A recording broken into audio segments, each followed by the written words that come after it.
strong arms. No. Strong arms. Yeah. Claire's nearly. My wife is kind of tiny, so she's blown away a couple of times, and fortunately we've retrieved her from the bushes and stuff like that. But you definitely have to have someone holding on to it when you're out in the wind, or throw some either camera bag.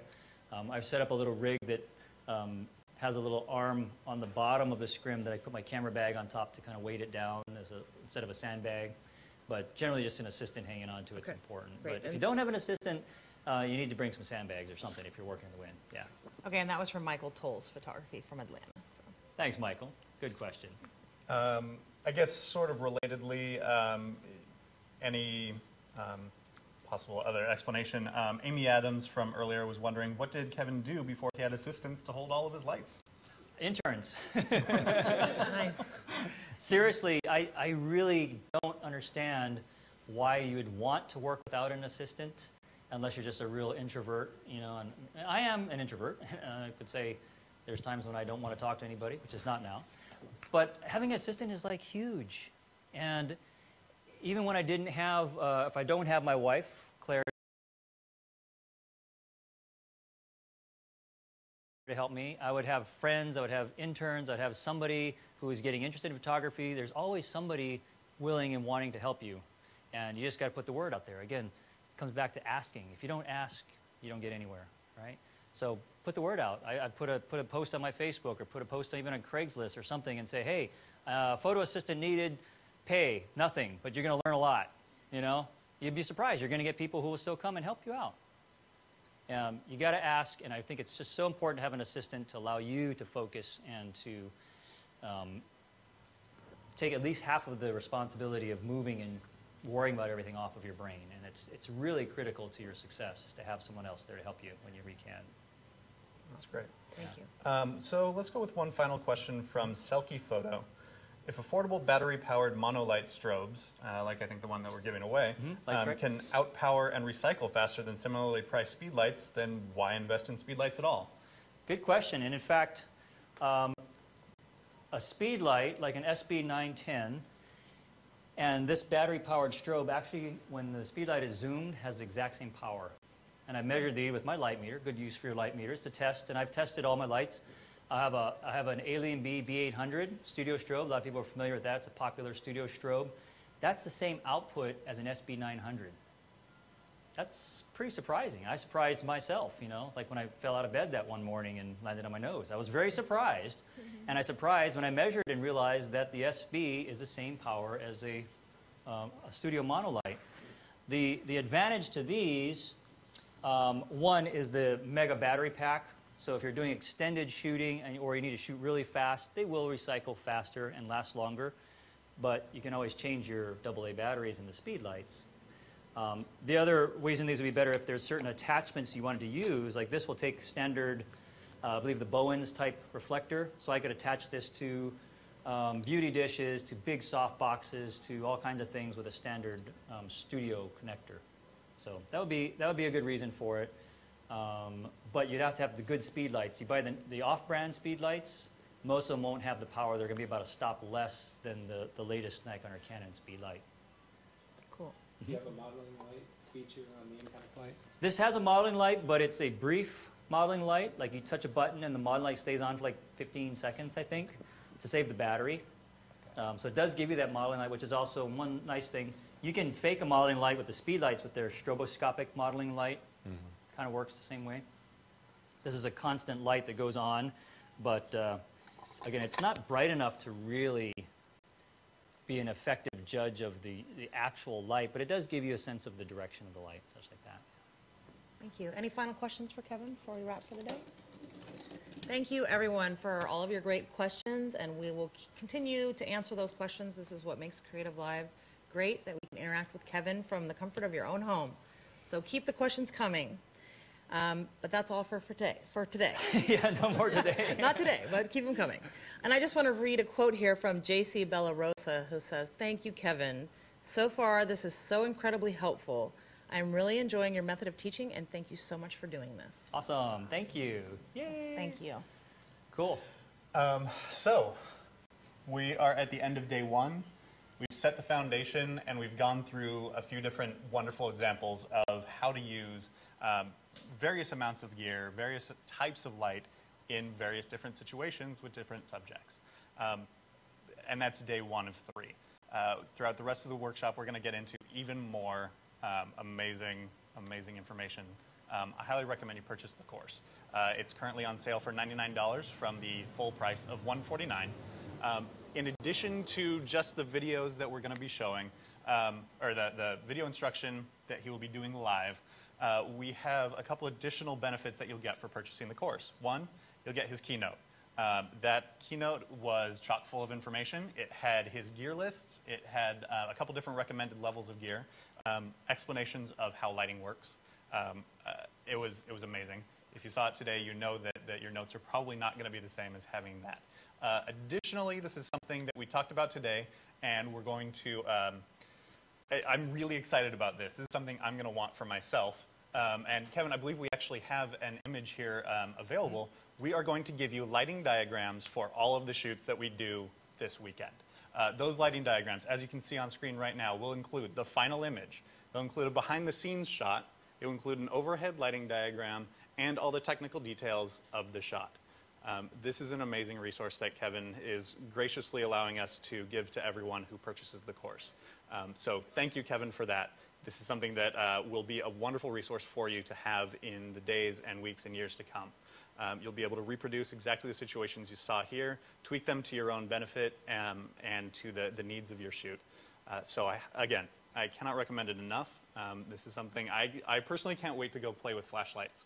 Like the look you got from that was beautiful, and that's something that anyone can afford. That's $25 for 2 flashlights. So 2 good flashlights. For 2 good flashlights, you can get cheaper ones for even less. So if you want to be able to have Kevin Kubota in your back pocket to pull out and teach you lighting at any time, purchase the course downloads for $99, and we will see you tomorrow. Have a wonderful night. Da, da, da, da.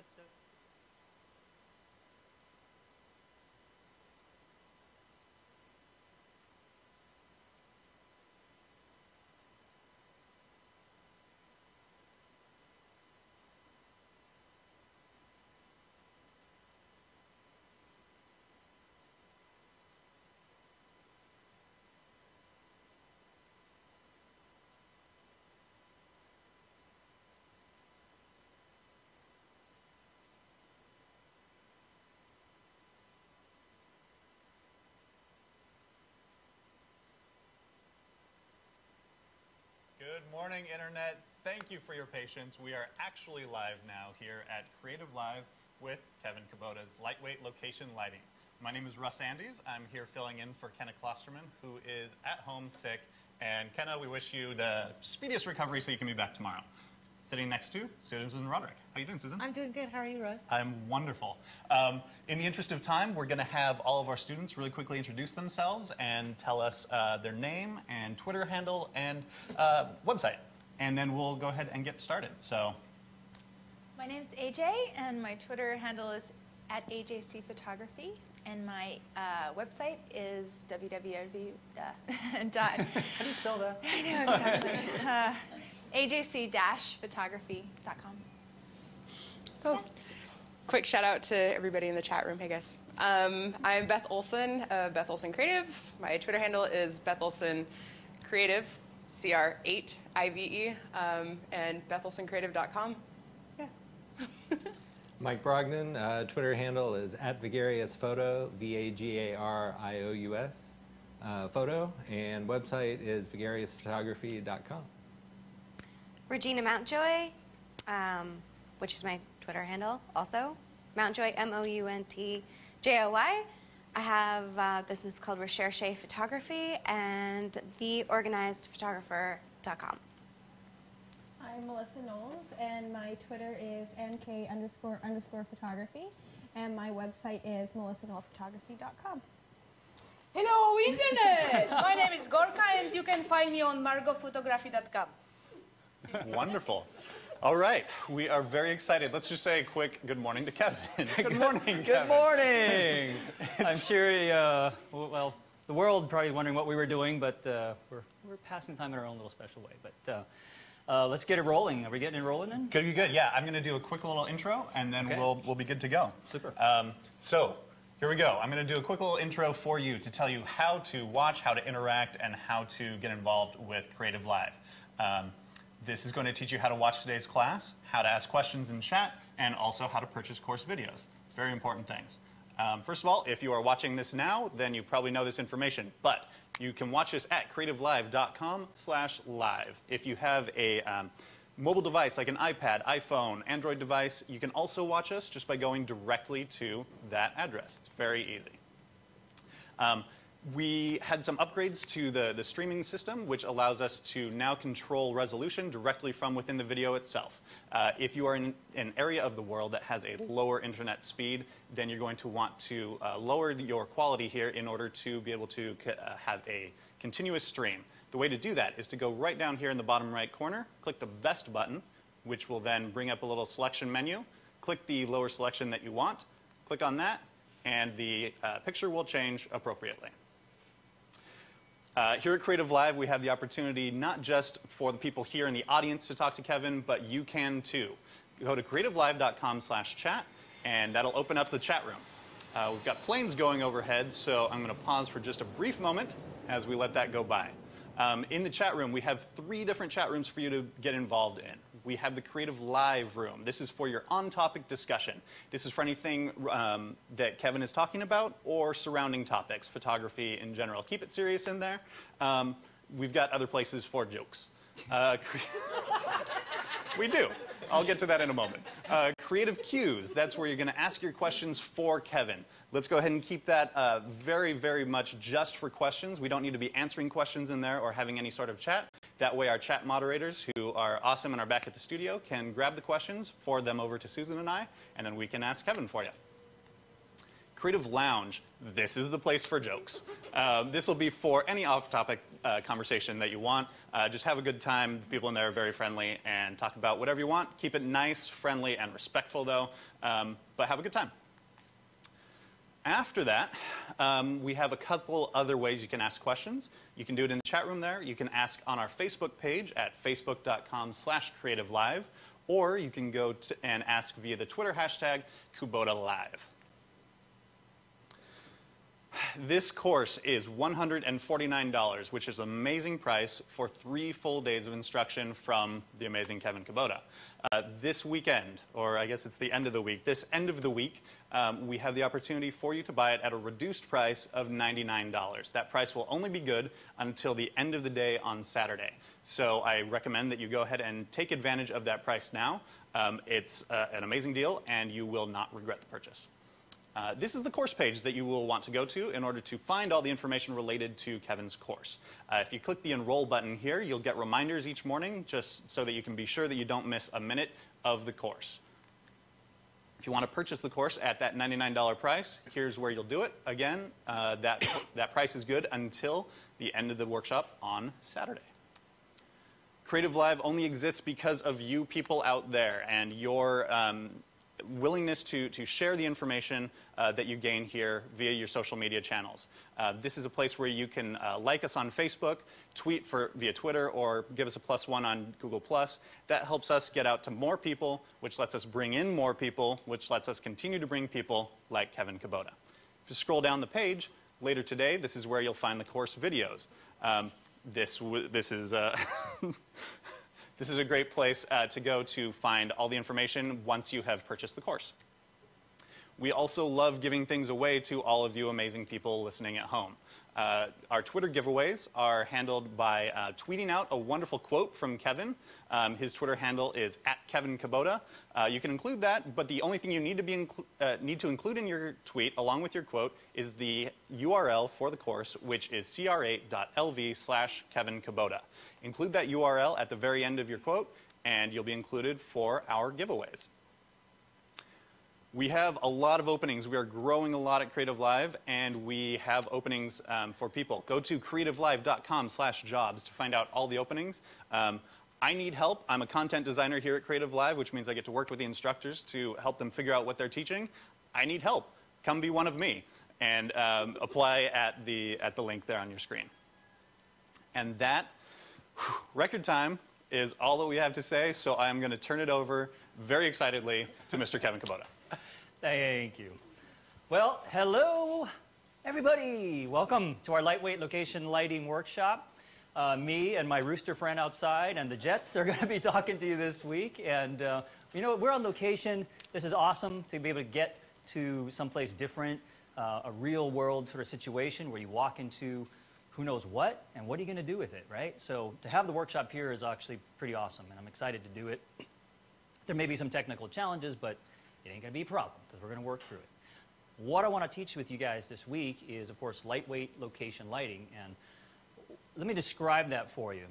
Lightweight location lighting means carrying minimal gear and also being able to come up with just about any sort of lighting situation you want, be able to tackle any sort of situation with a minimal amount of gear. So I have a lot of experience as a commercial photographer as well, and I've carried tons, cartloads of gear. I know you know, some of you have talked about that, carrying cartloads of gear, and it gets old. And if we're going to light weddings, portraits, any sort of event, seniors, going to people's homes to do portraits, you got to travel light, I think, to be able to really work to your utmost creative limits. Let's put it that way. So I want to start off before we get going saying happy birthday to my friend Benjamin Edwards, who is back in Bend, Oregon. Happy birthday, Ben. He's my good buddy and celebrating today. I also want to let you know about what we're going to do this week. So this morning, I'm going to share a keynote with some really good lighting information, cover a lot of the techniques that we're going to be working on during the week, sort of lay a foundation, and make sure that we're all up to speed as far as what lighting terms mean, light ratios, the types of light. We all need to be on the same page first, and then we're going to move on, and we're going to do lots of shooting the rest of this week. So the morning, we're going to talk about that. We're also going to build up. So what we do now is going to lay the groundwork in this afternoon when we're shooting for what's coming up towards the end of the week. We have a really fun shoot planned for Saturday, and I don't think anybody's even told you guys what we're going to do, but we'll talk about that, get you guys in on it. And that's going to basically take a lot of what we've learned and be able to put it all into play. You guys can help me with that shoot. So we are building up. So we're going to start off a little easier and add things, and I'm going to kind of have a progression of lighting skills that then by the end of the week you can just pull from any of those little things there and create whatever it is you need to create. All right? So little background on me, real quick. I've been a professional photographer for about 20 years. And I started shooting weddings and portraits and headshots and fashion. And then I got the opportunity to work with a commercial photographer who taught me a lot about very controlled studio lighting. So this is live, so things happen, right? So I learned a lot about commercial lighting, and that's actually where a lot of my technical skills came from. But the cool thing is after being a very technical, very gear-heavy commercial photographer for a long time, I wanted to come back to the minimal amount of equipment and the basics. And so that's kind of what I think that most people really want to do, is to travel light and to do it easy. So that's kind of where we're going to come back to, okay? So keeping it easy. I have Kubota Image Tools. For those who don't know, Kubota Image Tools makes software for photographers. I also run Asuka Book USA. We print coffee table books for photographers, some of the best printed coffee table books. I have nothing to do with airplanes. I don't have any airplanes yet, but I would like to fly one, and I have almost got my pilot's license. And we have Red Boot Design, which is a design service for photographers as well. So that's kind of my little background in a nutshell. And again, after 20 years of doing everything that I could possibly think of in photography, I like to come back to the basics, and that's really just lighting, having fun with lighting. So let me jump into my little keynote here, and we're going to rock and roll.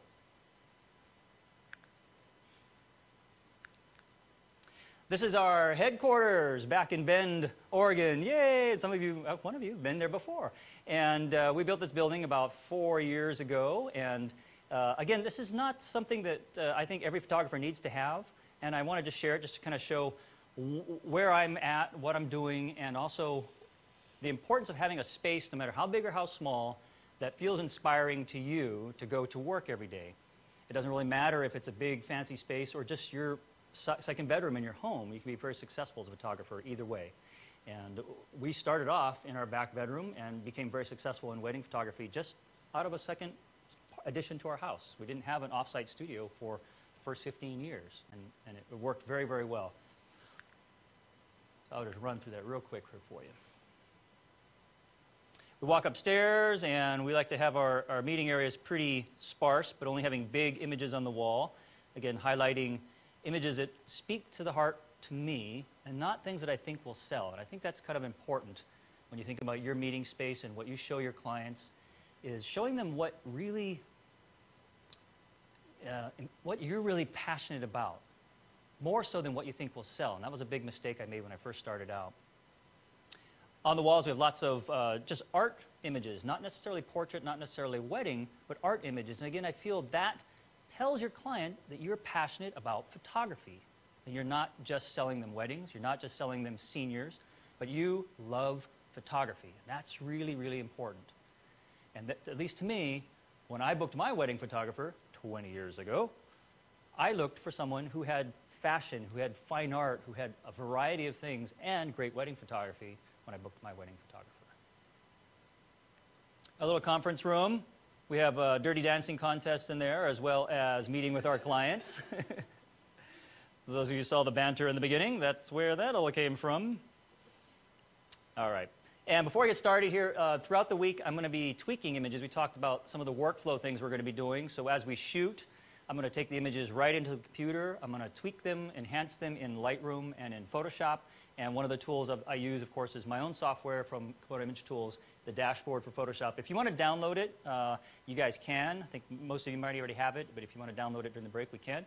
And it's free to use. The basic version with some really cool essential effects and tools is totally free. This is brand new. And so download it, and you can play along with us if you want to. All right. So let's start talking about light. And when we talk about light, we're going to talk about shadow, because one of the biggest misconceptions about lighting is that lighting is about light only. And light is as much about shadows as it is the light. We're talking about chiaroscuro. You guys heard that term? Chiaroscuro? Who invented that? Right, somebody in Italy totally invented that word. And we'll pretend it's like Leonardo da Vinci, because he's like super cool and I love him. He's my idol. We go way back. But the term simply means the play of light and shadow. It's a great way to describe the Mona Lisa. It's a great way to describe images that have depth from the highlight to the shadow, and have shadow, which is really important, as a lot of beginning photographers overlight things. You know what I mean?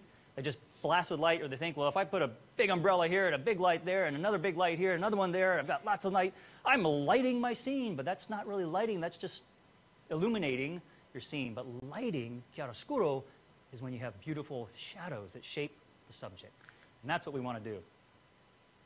This particular shot here uses some of the tools that we're going to play with during the week here, and some of the techniques. And one of them is a very wide aperture to allow that soft background in the middle of the day. But how do you get that wide aperture in the middle of the day and synchronize with your flash?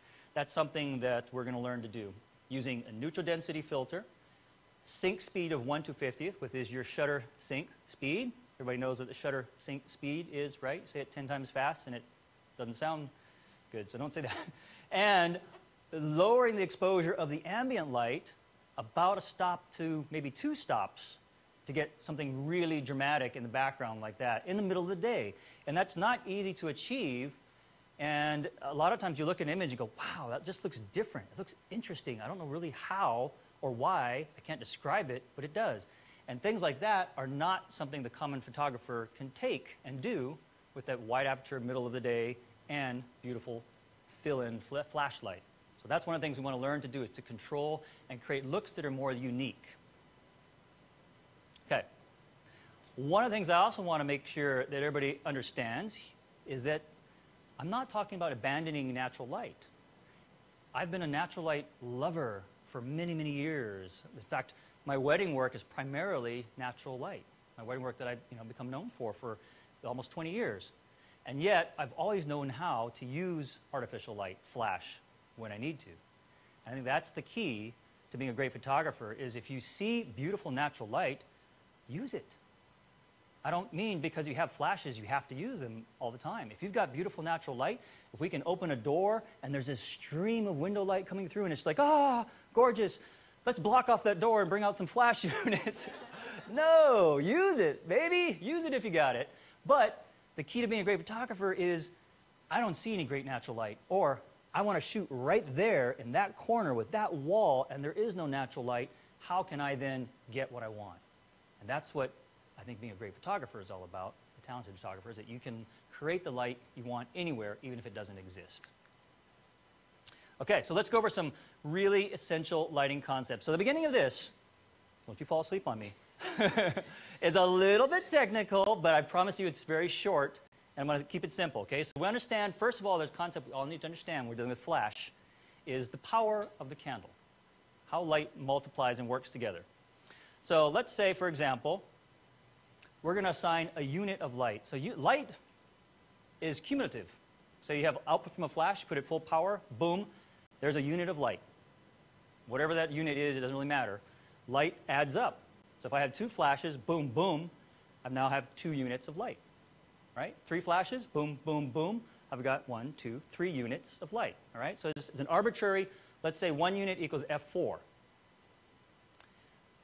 Pop in another flash, I've got 2 units of light. Whenever I double my light, I change 1 f-stop, right? So doubling your light, doubling the units of light, gives you 1 f-stop. If I added 1 more flash, 1 more unit, anybody have an idea of what we might end up with? Would we get another f-stop? Throw it out there. There's no wrong answers. There's only stupid answers. Just kidding. No, okay, I'll answer it for you. So nobody wants to get embarrassed right now. 3 units of light, some people say, oh, 1 more f-stop, f8, right? That would be a reasonable assumption. But in actuality, we're adding, back that up 1 step, sorry about that. I got overzealous on my button clicking. I'm getting f6.7 because I'm adding only 1 more unit, I'm not doubling it. You know what I mean, Jelly Bean? So if I doubled it, 2 units to 4 units, then I would get the next f-stop, f8, right? And that's important because when we start working with flash, and let's say we're lighting a scene and you've got 1 flash and it's at full power, and you're saying, I just need 1 more f-stop to make this work because I'm a little underexposed. You know, add 1 more flash. But say you've already got 3 flash heads at full power trying to light up the scene on the subject, and you're like, I just need 1 more f-stop, and I've got it. How many heads do you have to add now? Go for it. Go for it. You got 3 heads, full power. You need 1 more stop. 6. Yes, 6. You need 6 heads now. That's a lot. That's a lot more than 1. Right? So we need to know that so that we can plan and estimate how much light we're going to need for a particular scene. So here's another way to look at it. If these 4 little heads were f4, and I needed just 2 more stops, look what I've got to have. Isn't that crazy? For 2 f-stops more than f4, if I've got 4 flashes maxed out on a scene, lighting up maybe a scrim or whatever, we're going to play with these tools, and those 4 heads are like full power, and you're out in the sun, and you barely got it, but you're still like 2 stops under, you're saying, okay, all I need is 2 more stops. What am I going to need in terms of more light power? Hello. It's a heck of a lot more power. Knowing this, of course, helps you plan. And that's important. It helps you adjust. And when you're visualizing what you're going to shoot and how you're going to light it, you need to take these things into consideration. How much light will you actually need? Okay? Look at that cute girl. You know what? I didn't introduce my lovely wife, Claire, because I was so anxious to get started since we had a little delay. I'm going to introduce Claire. Claire, come on up here. Come on. She's going to do a fancy dance for you guys right now. I told him, I said, don't say I'm going to say a joke or I'm going to dance for you. This is my wife, Claire, my better half, and my serious partner in the business that keeps me on track when my ideas run rampant. And I also need to introduce Alicia. Come here, Alicia Miller-White. She has 2 last names. She's really special. She's my right-hand gal for assisting and shooting and creative brainstorming and everything else. Thank you. I was told that by the Creative Live crew, if I'm going to get some equipment or something, I'm not allowed to like run off set and grab it because it looks weird when I just disappear, you know, to grab stuff. So just tell Alicia or somebody to get it for you. So if I'm like bossing her around in the workshop, don't think that's like how I'm, Alicia, light stand. You know, that's not exactly how we work around here, but for the purpose of this workshop, I might be a little more bossy than normal. Which reminds me of a story. I got to share one little story with you guys. When I was getting started in LA as a commercial photographer, we used to like pimp ourselves out to whoever would hire us for assistants, you know, like fashion photographers. And there's this one big fashion photographer in LA that I went to assist one time. Me and my buddy both went to assist him. And on set, he was like, you know, he light everything up, and when he gets frustrated, he would just stop. And he'd just go, "Cappuccino, now!" And one of us had to go run and get him a cappuccino. That was like, that's how he dealt with his stress. So I'm not that bad. Cappuccino, now! All right, so here we go. Light ratios. You guys have heard of light ratios? And I want to clarify something, is that light ratios are great and important to understand, but this is going to be, after these next couple of slides, we're going to be a very non-technical workshop. So as much as I think it's important to understand light ratios and to kind of have an idea of what a 3-to-1 or 4-to-1 or a 2-to-1 light ratio is, we're not going to be talking numbers. We're going to be talking about the feeling of light. And my style of lighting is more of a gut feel lighting, more than lighting by the numbers. And a lot of photographers, educators will tell you very differently that you need to know the numbers. You need to use your light meter all the time and measure and set your ratios exactly. That's fine. That's great. It's just not my style, because I've been there, done that, and I always come back to, does the light feel right? That's the most important. We've got our back of our camera. We can look at it, and we can say, that's a 3-to-1 ratio, but I don't like it. You know what I mean? If you're going to describe light, Regina, describe the light. It's on my face right now. Whatever terms comes to your mind, just describe the light. Today.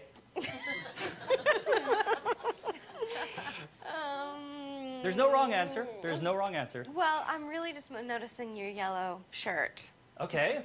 And you're very backlit. There's a lot going on, but then there's a lot of light coming, and it's like reflecting on these two sides of your head. Okay, good. My shiny bald spots are showing right here. Okay, that's good to know. And your cheekbones. Okay, so the point is, did she go, there's about a 2-to-1 ratio on your face with maybe a, 10-stop specular on your bald spot on your head? No, she's not talking numbers. She's just talking about how it feels. There's this glowy backlight, shiny head, whatever it is, right? But most of us don't think in terms of numbers, light ratios, and all that. We think about what light feels like. The contrast feels nice. There's great shadows. There's beautiful shaping, right? Or it's flat, it's boring, it's uneven. So that's kind of how I want to approach our lighting, is what mood, what feeling do we want? We're not going to talk about, hey, I want a 4-to-1 over there and a 2-to-1 back there, and let's do a 16.7-to-1 over there, and then mix them all together and take an average and see what we get. All right? That doesn't make a whole lot of sense to a learning photographer and even to an experienced photographer. But our few little math slides here. What's really interesting to know about this is, say, for example, you have 2/8 on the shadow side of a face. And if you want to figure the ratio, just make that 1.